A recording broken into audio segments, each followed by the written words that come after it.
Big breaking news. 14 अगस्त को supreme court ने चुनाव आयोग से कहा कि बिहार में चल रही स्पेशल इंटेंसिव रिवीजन एसआईआर के दौरान हटाने के लिए प्रस्तावित 65 लाख वोटर्स की लिस्ट ऑनलाइन डाली जाए। कोर्ट ने जोर देकर कहा प्रक्रिया फेयर होनी चाहिए कि इसका असर किसी वोटर का वोट देने का अधिकार खत्म करने जैसा होगा। सरल शब्दों में कहा जाए दोस्तों, आज सुप्रीम कोर्ट ने चुनाव आयोग के अहंकार पर एक करारा तमाचा मारा है। सरल शब्दों में कहा गया है, नो चोरी चोरी, नो चुपके चुपके। याद कीजिएगा दोस्तों, इसी सुप्रीम कोर्ट के सामने चुनाव आयोग ने क्या कहा था कि हमने जिन 65 लाख लोगों के नाम हटाए हैं वो जानकारी देना हमारे लिए बाध्य नहीं है। नियमों के मुताबिक हमें जानकारी देने की कोई जरूरत नहीं, मगर आज सुप्रीम कोर्ट ने स्पष्ट कहा कि आपको यह जानकारी देनी पड़ेगी, ऑनलाइन डालनी पड़ेगी। खबर क्या है दोस्तों? सरल शब्दों में आपके स्क्रीन पर एसआईआर पर सुप्रीम कोर्ट का आदेश। जिन 65 लाख मतदाताओं जिनका नाम ड्राफ्ट लिस्ट में नहीं है, उनका नाम 48 घंटे के भीतर जिला निर्वाचन अधिकारी के वेबसाइट पर शेयर किया जाएगा, जिसमें वजह बताया जाएगा कि उनका नाम क्यों काटा गया। यह लिस्ट सभी संबंधित बीएलओ के ऑफिस के बाहर, पंचायत भवन और बीडीओ के ऑफिस के बाहर लगाई जाएगी। इस बात की सूचना सभी प्रमुख समाचार पत्रों, टेलीविजन, रेडियो के द्वारा दिया जाएगा। जिनका नाम लिस्ट में नहीं है, उनके पहचान पत्र के रूप में आधार कार्ड को स्वीकार करें। और अगली सुनवाई इस तारीख यानी 22 अगस्त को होगी। दोस्तों, 3 बड़ी चीजें सामने उभर कर आती हैं। पहली बात, अगली सुनवाई 22 अगस्त को, यानी कि उस तारीख तक चुनाव आयोग को बताना है कि जिन 65 लाख लोगों को तुमने हटाया है वो तमाम जानकारी वेबसाइट पर मौजूद हो। और जैसे मैंने बताया, बीएलओ, बीडीओ, तमाम जगहों पर यह जानकारी होनी चाहिए। यानी कि अगले 48 घंटे चुनाव आयोग के लिए बहुत मुश्किल होने वाले हैं। सरल शब्दों में कहा जाए, यह काम नामुमकिन है। यानी कि जो अहंकार दिखाई दे रहा था एक हफ्ते पहले, वो चकनाचूर हो गया है। अब मैं आपको बताने वाला हूं कि जज साहब ने आदेश क्या दिया। हालांकि मैं आपको यह भी बताना चाहूंगा कि आज बिहार अस्मिता पर भी सरकारी वकील यानी चुनाव आयोग के वकील और स्वयं जज साहब ने खेला किया। और मैं बिहारी अस्मिता इसलिए कह रहा हूं दोस्तों, क्योंकि आपको याद होगा कि इससे पहले जब बहस हो रही थी, तब एक वकील ने, शायद अभिषेक मनु सिंघवी ने, बिहार के अंदर जो गरीबी के हालात हैं उसकी चर्चा की थी। तब आपको याद होगा जस्टिस सूर्यकांत ने क्या कहा था कि बिहार एक ऐसा राज्य है जहां सबसे ज्यादा आईएएस अफसर भी सामने उभर कर आए हैं। और आज एक बार फिर चुनाव आयोग के लहजे में राजनीति साफ तौर पर झलक रही थी। हम उसकी भी चर्चा करेंगे, मगर सबसे पहले बहुत ही सरल शब्दों में मैं आपको बताने वाला हूं कि जज साहब ने आज आदेश क्या दिया। और जैसे मैंने बताया, अगली सुनवाई अब 22 अगस्त को होने वाली है। आपके स्क्रीन पर आदेश की एक एक पंक्ति, एक एक शब्द आपके स्क्रीन पर जस्टिस सूर्यकांत।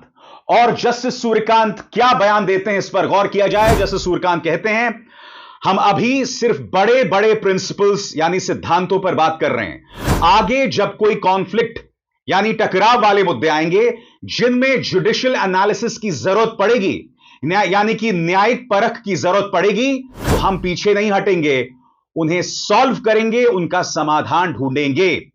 और उसके बाद जस्टिस सूर्यकांत अपना आदेश सुनाते हैं, और वह आदेश आपके स्क्रीन पर। पहला आदेश, लगभग 65 लाख वोटर्स की लिस्ट जिनके नाम 2025 की वोटर लिस्ट में हैं लेकिन ड्राफ्ट लिस्ट में नहीं है, हर जिले के डिस्ट्रिक्ट इलेक्टोरल ऑफिसर्स की वेबसाइट जिलेवार डाली जाएगी। यह जानकारी बूथवार होगी, लेकिन एपिक नंबर डालकर एक्सेस की जा सकती है। यानी कि अगर आपको जो भी जानकारी चाहिए, आप अपना एपिक नंबर डालिए और यह जानकारी मिल जाएगी। याद कीजिएगा, पिछले 48 घंटों में गोदी मीडिया में क्या खेल चल रहा है कि विपक्ष को करारा झटका, चुनाव आयोग की जीत। चुनाव आयोग की नाक को सुप्रीम कोर्ट ने तसल्ली से जमीन पर रगड़ा है। वो चुनाव आयोग जो ये कह रहा था कि 65 लाख वोटर्स हमने क्यों हटा दिए, मेरी मर्जी, अब उन्हें ये सारी जानकारी वेबसाइट पर डालनी पड़ेगी। आदेश नंबर 2 आपके स्क्रीन पर। वोटर को अवगत कराने के लिए लिस्ट में यह भी लिखा होगा कि ड्राफ्ट रोल में नाम क्यों नहीं डाला गया। आदेश नंबर 3, ऊपर वाली लिस्ट की पब्लिसिटी के लिए बिहार के सबसे ज्यादा सर्कुलेशन वाले अखबारों में विज्ञापन दिया जाएगा। इसके अलावा दूरदर्शन और रेडियो चैनलों पर भी इसका प्रसारण होगा। आदेश नंबर 4, अगर डिस्ट्रिक्ट इलेक्टोरल ऑफिसर्स का सोशल मीडिया पेज है तो वहां पर भी पब्लिक नोटिस डाला जाएगा। आदेश नंबर 5, पब्लिक नोटिस में साफ लिखा होगा कि जिन लोगों को आपत्ति है वो अपना दावा आधार कार्ड की कॉपी के साथ जमा कर सकते हैं। इसके अलावा लगभग 65 लाख वोटर्स की बूथवार लिस्ट हर पंचायत ऑफिस के नोटिस बोर्ड पर बूथ लेवल ऑफिसर्स लगाएंगे ताकि लोग आसानी से इन लिस्टों को देख सकें, साथ ही कारण भी जान सकें। मेरे कार्यक्रमों के लिए आप नोटिफिकेशन का इंतजार मत कीजिए, मेरे चैनल में जाइए और खुद जाकर कार्यक्रम देखिए और रहिए अपडेटेड। और हां, ज्वाइन कीजिए मेरा चैनल, देखिए यह जरूरी संदेश।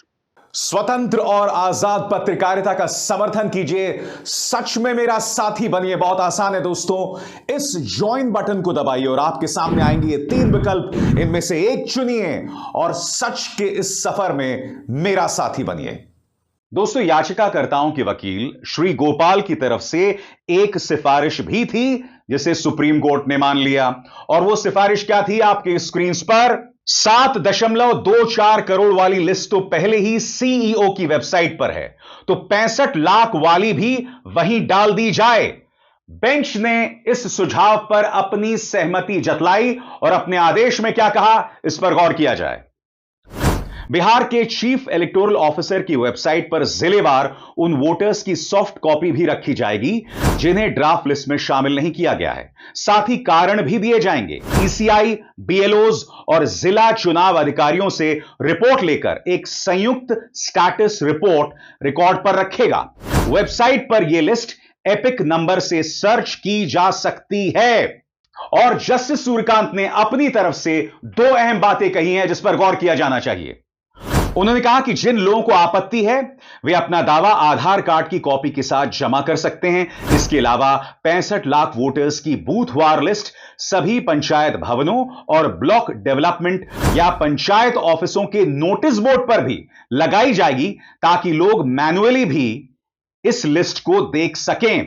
इसके अलावा जस्टिस सूर्यकांत कहते हैं, राज्य चुनाव अधिकारी जिलेवार उन वोटर्स की सॉफ्ट कॉपी भी ले सकते हैं जिन्हें ड्राफ्ट रोल में शामिल नहीं किया गया है, और यह जिलेवार लिस्ट बिहार के चीफ इलेक्टोरल ऑफिसर की वेबसाइट पर डाली जाएगी। चुनाव आयोग सभी बूथ लेवल और जिला लेवल अधिकारियों से अनुपालन रिपोर्ट लेकर फाइल बनाएगा।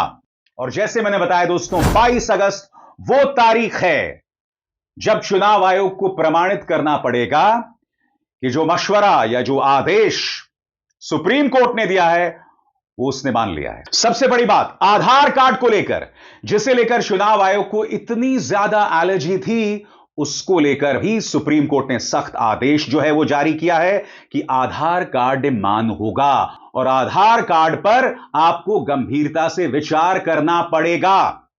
मगर हां दोस्तों, पिछली बार की तरह इस बार भी बिहारी अस्मिता की हमें झलक सुप्रीम कोर्ट में दिखाई दी।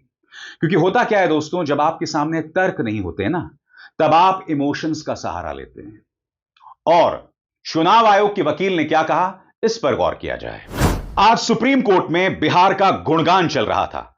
चुनाव आयोग के वकील राकेश द्विवेदी ने एसआईआर को चुनौती देने वाले याचिकाकर्ताओं के आरोपों का जवाब देने की शुरुआत करते हुए कहा कि ऐसा प्रोजेक्ट यानी बताने की कोशिश की जा रही है कि बिहार आज भी डार्क एजेस में है, बिहार में बाढ़ है, बिहार में गरीबी है, किसी के पास सर्टिफिकेट्स नहीं है। माय लॉर्ड, देश के सबसे पहले राष्ट्रपति बिहार से थे। बिहार बौद्धिक लोगों की धरती है। और इस पर जस्टिस बागची क्या कहते हैं, इस पर गौर किया जाए। वो कहते हैं कि हां, बिहार लोकतंत्र की जन्मभूमि भी है। मगर मैं वकील राकेश द्विवेदी सवाल पूछना चाहता हूं। बिहार में रोज एक हत्याकांड हो रहा है, कई बार एक से ज्यादा। दलित बच्चियों के बलात्कार हो रहे हैं, ऐसे ऐसे नृशंस हत्याकांड आ रहे हैं ना, सोचकर भी सिहरन पैदा होती है। यह सब हो रहा है बिहार में। बिहार में बाढ़ भी आती है, बिहार में पुल जर्जर भी हैं और उद्घाटन से पहले गिर जाते हैं। तो क्या यह हकीकत नहीं है? क्या यह हकीकत नहीं है कि आज भी शराब बंदी होने के बावजूद बिहार में लोग अवैध शराब पीकर मारे जा रहे हैं? यह किस राज्य में होता है बताइए? इसलिए मैं कह रहा हूं दोस्तों कि आज कोर्ट में चुनाव आयोग के वकील बिहार का इमोशनल कार्ड खेलने की कोशिश कर रहे थे और जाहिर सी बात है दोस्तों, ये नाकाम है। मैं नहीं जानता हूं कि फैसला क्या आने वाला है, क्योंकि जज साहब की तरफ से पिछले 2 दिनों में कुछ ऐसी टिप्पणियां आई हैं जो चिंतित करने वाली बात है। मगर जैसा मैंने बताया, मैं इस पर अपनी टिप्पणी नहीं करना चाहूंगा, मैं फैसले का इंतजार करना चाहूंगा। मगर यकीनन कुछ ना कुछ पारदर्शिता अब दिखाई दे रही है। चुनाव आयोग को पटखनी जरूर दी गई है, स्पष्ट संदेश दिया गया है, नो चोरी चोरी, नो चुपके चुपके। 65 लाख वोटर्स तुमने क्यों हटाए, उसकी जानकारी वेबसाइट पर दो, ऑनलाइन दो, और तुम इससे बच नहीं सकते।